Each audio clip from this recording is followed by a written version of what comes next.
Okay, det er dag 2 her. Det har tordnet og regnet i natten. Og vi er blevet halvvåde her, fordi det her telt er ikke særlig tæt. Og så har vi lige fundet ud af, at det her, det har været vores sengekammerat i nat. Det er meget lækkert, ikke?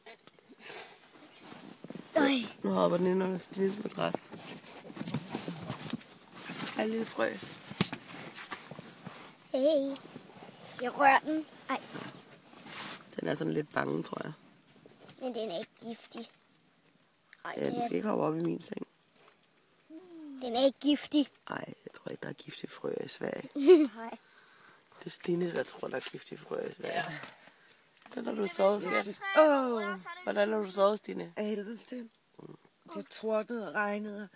Ungerne var bare helt væk, og det larmede så meget. Alt det regn der. Det er en dreng. Det er en dreng. Det er sådan en hyggelig tur, den her. Det er en dreng. Det er en dreng. Hvad så, Oliver?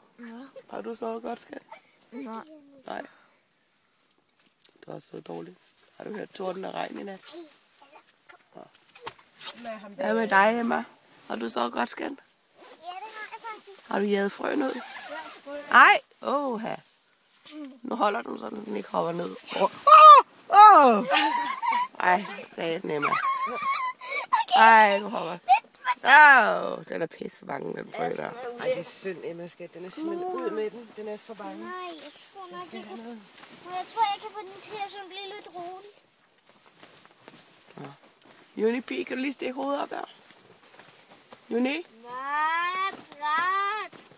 hvordan har du sovet? Godt. Det var godt, skat. For mig og Juni kunne ikke høre en dyt i nat. Det var godt, Emma. Okay, jeg tror, vi slutter her og slipper den der frø fri.